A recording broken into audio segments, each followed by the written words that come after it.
The next speaker, the next session is a good follow-on to our earlier topic, and the session is using SPDK to optimize the NVMe-oF Fabric's RDMA stack. We have two speakers, Seth and Alexey. Seth has been working for Intel since 2017 on SPDK project. He got his start working on continuous integration and automated testing for the project. Currently, much of his development time on NVMe-oF Fabric's feature development. He also manages library architecture and versioning of the project. Alexey is from Mellanox and is also on SPDK project. He's a member of SPDK core maintainers team. His area of interest in RDMA and NVMe over Fabrics optimization is what brings him here. Alexey also has experience in development of network protocols and in distributed machine learning. So Alexey, I'm going to find you guys in the audience and try to make you presenters. So just hold on a second. Yeah, there, Seth, try please. Great. Can you hear me? Yes, we can. Alexey, you're also able to, we can hear you if you try. Hello, thank you for introduction. Sure. That will start the presentation. All right, great. Well, thank you very much for the introduction. We're Alexey and myself are both very grateful for the Open Fabrics Alliance for putting this all together. It's definitely been an exciting experience so far. Next slide, please. Great. So I'll be kicking things off by talking about just briefly about the design goals of SPDK, specifically the NVMe over Fabrics module, as well as some of the primitives that we use within the NVMe over Fabrics module, both on the target and initiator side. Conceptually, some of this introduction is going to cover the same things that ZA's introduction did, but I'll try and touch on these topics in a bit of a unique way and possibly provide a different perspective that is still enriching. After that, we'll move on to some more enterprise features and performance optimizations that have been made to the NVMe over Fabrics module, some of them specifically to the RDMA transport. I'll be starting that off by talking about initiator side port failover, and then at that point I'll turn things over to Alexey to talk about performance optimizations as well as data integrity, including diff and DIC support. Okay, next slide, please. And one more. Great. So the storage performance development kit, for those of you that were in ZA's talk this morning, is an open source project. It has existed in its current state, that is being hosted on GitHub since 2015. It is a BSD licensed project. It is primarily a set of libraries for optimizing a storage stack. It also includes several applications based on those libraries, one of which is an NVMe over Fabrics target application. So when we talk about the NVMe over Fabrics module within SPDK, we are talking about those libraries, but there is also a standalone application that sits in the repository. Of course, since SPDK is a user space storage stack, it was ideal for NVMe over Fabrics, specifically the RDMA transport, which already allows for pinning of user space buffers and has a lot of the same design goals, limiting system call overhead and things like that. SPDK is also geared towards being completely lockless in the I/O path. When we were designing the NVMe over Fabrics module, we wanted it to be scalable, both in the number of connections that it could handle, as well as the number of both NVMe drives and network interfaces that the libraries could handle efficiently. Another hallmark of the SPDK NVMe over Fabrics module is that it has a simple and efficient transport plugin interface. And this is true at two different levels. The transport interface has been designed such that it is, in order to implement a new transport, one simply needs to fill out a function table and register that new transport with the generic layer using a constructor function. So that entire interface is hosted in a public header file. So it's actually possible to create and maintain out-of-tree modules that can plug in efficiently to the generic NVMe over Fabrics layer. Currently, we have 3 transports in the NVMe over Fabrics module that are hosted within the SPDK repository itself. Those are, of course, RDMA, TCP, and fiber channel. We also provide a secondary level of plugins. This is, of course, within the transport itself. We call it a provider plugin interface. So for TCP, this is essentially you can pick your socket abstraction, whether you want it to be POSIX, or for those of you that were in ZA's talk this morning, there's obviously the VPP or vector packet processing socket abstraction as well. For RDMA, this takes shape in the form of different hardware providers that have extended verbs options for specifying connections and things like that.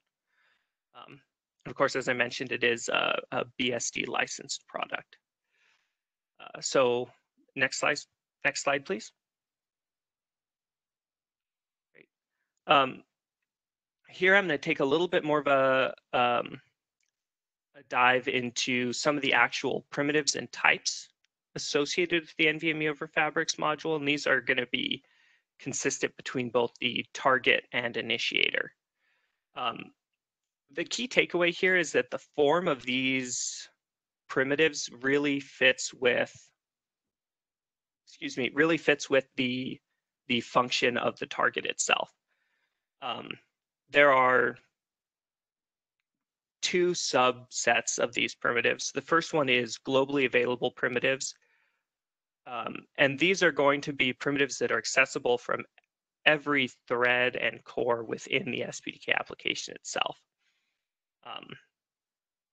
So these include both the subsystem, which is essentially the abstraction of the NVMe controllers and namespaces. These, of course, need to be accessible from every thread in the application so that you can fully utilize the system resources in order to maximize the number of connections, the amount of processing that you can do on each one of the individual NVMe devices. The transports are also, of course, globally available, and within a single SPDK application, you can run multiple transports from every single thread. So RDMA and fiber channel can exist concurrently in the same application. Now, in order to remain lockless in the I/O path, and this was touched on a little bit in ZA's talk earlier, there is a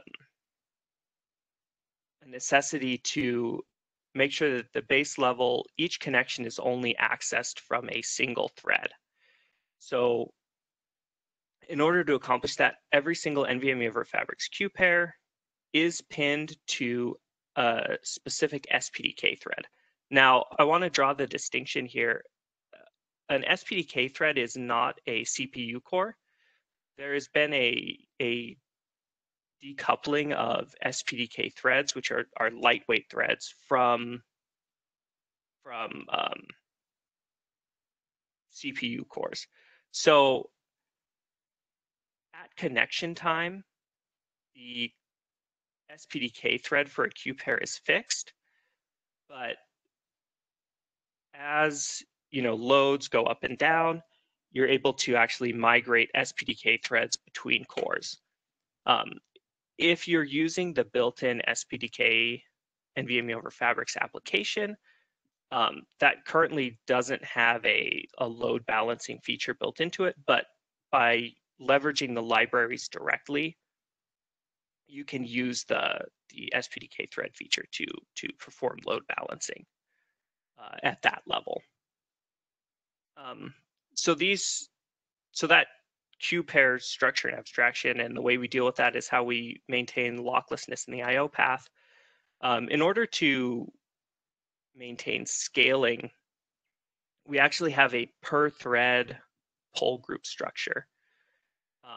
It is divided into two parts. The first is the subsystem pull group, which is really a convenient structure that contains a per thread context of controller and namespace information. The second structure is the transport pull group, which contains the software abstraction necessary to actually communicate over the network transport. And luckily, in both RDMA and TCP, there are very ready structures that allow us to decrease the cost of adding more connections on a single thread. So for example, in TCP, we have the ePoll concept, which allows us to poll once and only perform work on queue pairs that actually have more data for us to process. And then in RDMA, this works in terms of a shared receive queue and shared submission queue. Every queue pair within a single poll group is going to share both of those data structures, which helps both with memory efficiency and reducing the number of calls into the actual librDMA. Next slide, please. And so here we're going to start getting into the performance optimizations, as well as, of course, some of the more enterprise features relating to failover and data integrity. The first one here that I'm going to go over is initiator-side multipath support. And this came about really out of the community when community members wanted to be able to efficiently fail over between multiple paths to the same namespaces without having to do a lot of work at the application level. So we introduced a couple of new APIs to assist with that. And if you'll turn your attention to the diagrams down below, it'll sort of helps explain this. The idea here is that you've got two NICs on the target side that are both connected to the set of drives. And then on the initiator side, you can imagine that you've already created a controller structure and have multiple NVMe queue pairs connected across to the target side. So all those software abstractions already exist, and they're working in the initiator side. But either because there's a failure in the networking somewhere, or simply, this for load balancing purposes, the software decides to shut down the NIC that you're currently attached to, a failure on that controller. So the changes that we made are when this failure occurs, instead of cleaning up that controller structure immediately on the initiator side, we've simply put it in a failed state where all the queue pairs still exist and the controller structure itself still exists. And we sort of pass it up to the to decide what to do with it at that point. In the event that you have a second path on the target side that export those same namespaces, it's as simple as calling two API functions to complete this failover process. The first one is SPDK NVMe controller set TRID, which allows you to change the TRID is short for transport ID, which is essentially the IP address and port of the endpoint. So you're allowed to change that transport ID for the controller, and then call SPDK NVMe controller reset, which reinitializes that connection and allows you to get back to work on all of those queue pair structures and your controller. So this feature really allows for very quick recovery without having to sort of reinitialize and reconfigure everything on the initiator side when there's a network change on the target side. right, next slide, please. Great, thank you. And so with that, I'm going to turn the time over to Alexey to do a bit more of a deep dive into some of the RDMA performance features and diff and dict support. Thank you, Seth. In my part of the presentation, I will cover two RDMA optimizations implemented in SPDK, data integrity problem, and hardware signature offload. Let's consider how NVMe-oF target handles IO read operation. When a target receives a read request from the initiator, it posts a command to NVMe disk to read data to a local memory buffer. When the disk finishes read operation, NVMe-oF target prepares and sends two work requests back to the initiator. The first request is the RDMA write, which transfers the data, and the second one is a send work request with the NVMe-oF response, which is used to notify the application that the operation is completed. These two work requests produce two work completions on the target, and since RDMA write and send operations were sent in a strict order, completions for them will be generated in the same order. That means that we can skip processing of RDMA write completion by marking this work request as non-signed and finalize operation in target during the processing of the send work request completion. This optimization reduces the number of PCI transactions, and the advantage is especially noticeable on ARM machines, where the number of IOPS can be increased up to 15%. Next slide, please.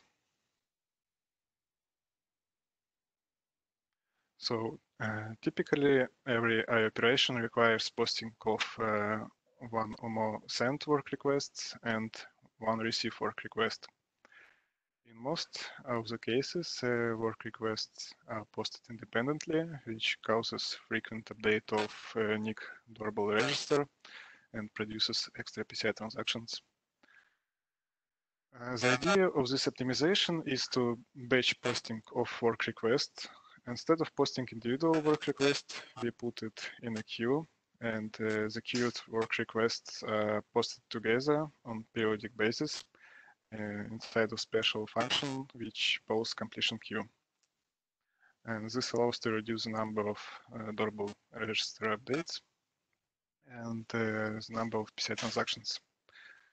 This optimization is especially effective in high IOPS cases, and as the previous optimization, the advantage is higher on ARM machines.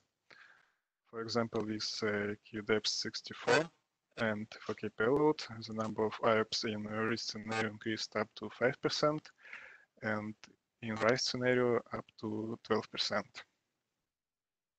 Next slide, please. The next topic is a problem of data integrity.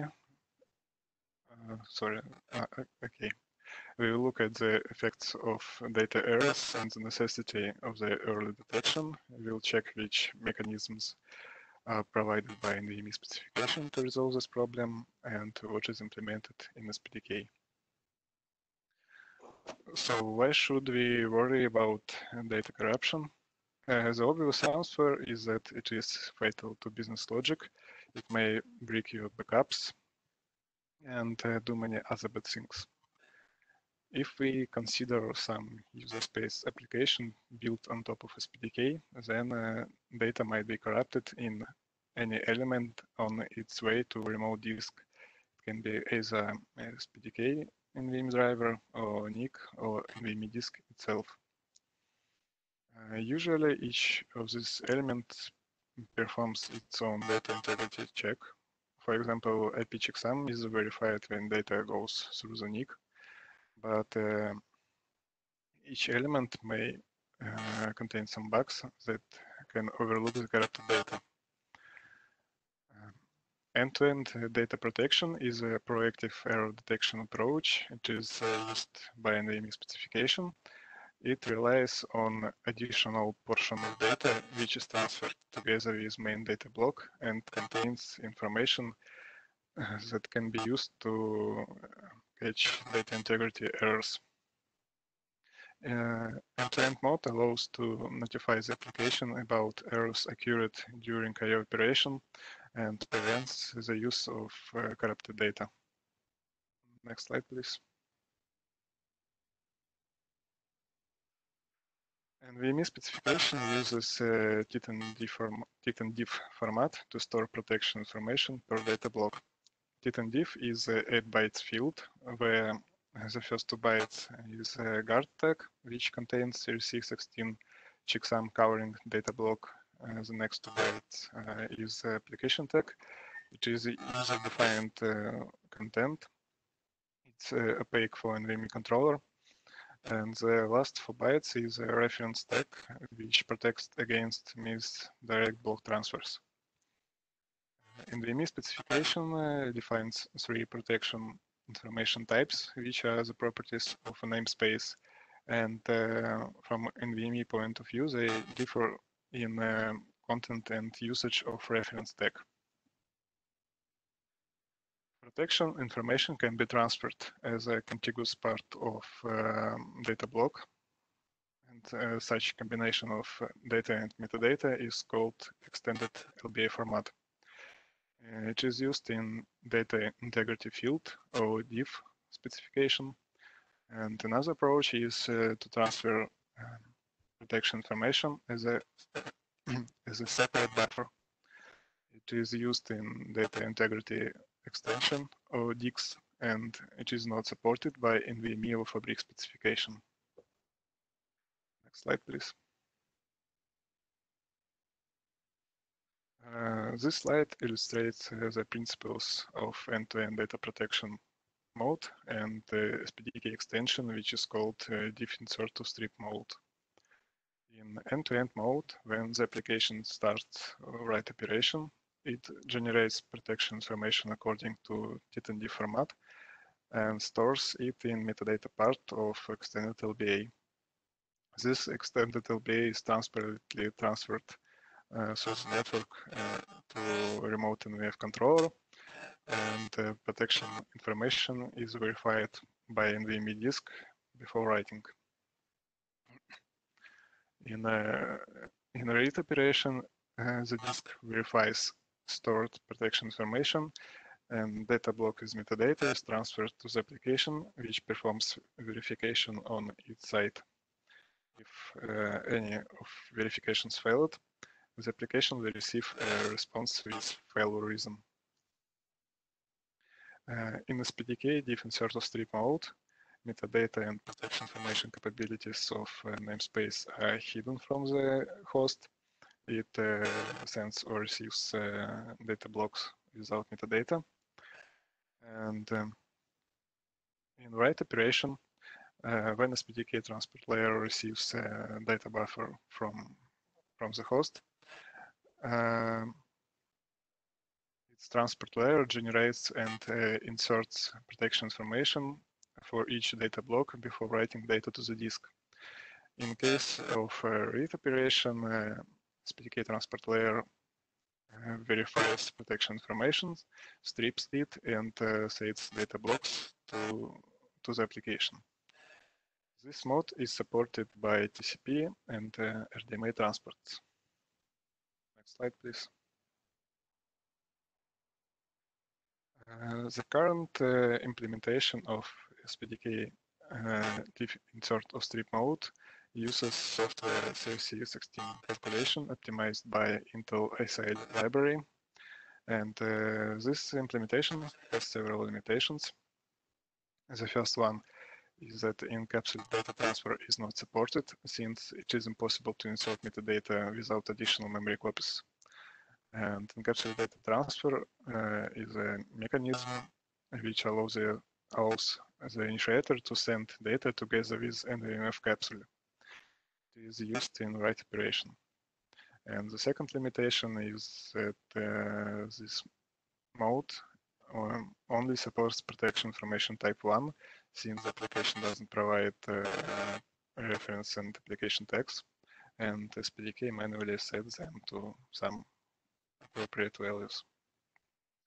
The advantage of this solution is that it works out of the box and can be used by applications which don't support metadata and protection information.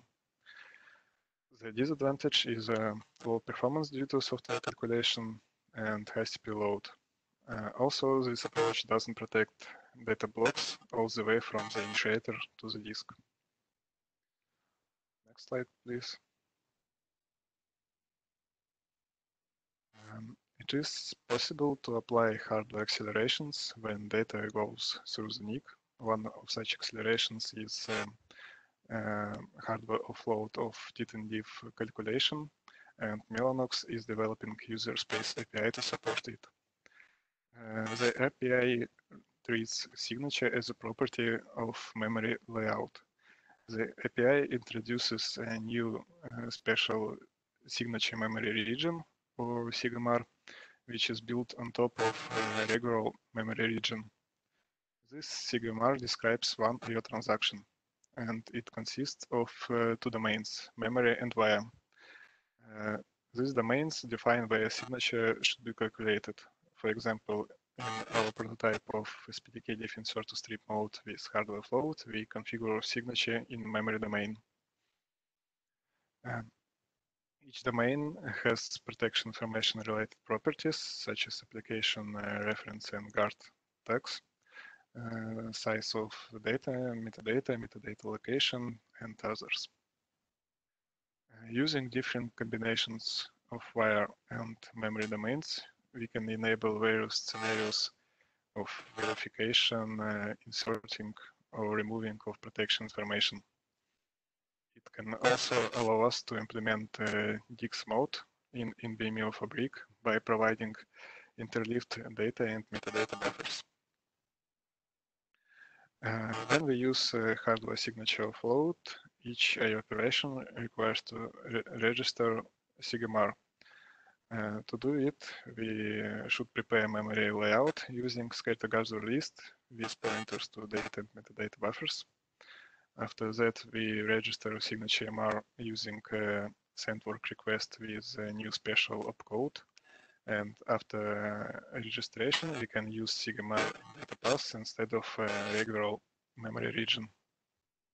In the end, when our request which uses hardware float is completed, we need to invalidate used signature MR. About our plans, we plan to finish implementation of user space signature API this year. It will be based on Mellanox direct verbs provider. And after then, we plan to enable tit-and-diff hardware offload in SPDK. Next slide, please. Here we can see a comparison between software and hardware signature calculations. The chart shows preliminary results of read operation with Samsung disk. The SPDK target and initiator were run on a single core on 86 machines. As we can see, hardware calculation outperforms software by 200%. Next slide, please. And that is all that I wanted to cover in my part of the presentation. Thank you for your attention. Thank you, Alexey. Any questions for Seth or Alexey?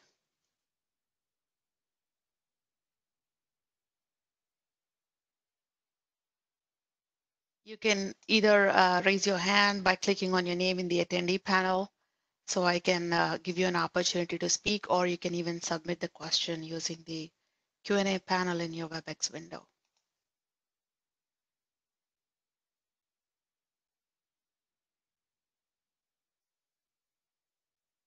Okay, I do know how to find Seth and Alex. If you have questions, please let us know. I'll follow up offline.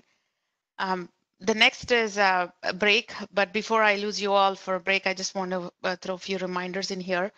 In the chat window, I put in a link for the Day 2 survey. Please use that hyperlink to provide any feedback you have on today's sessions.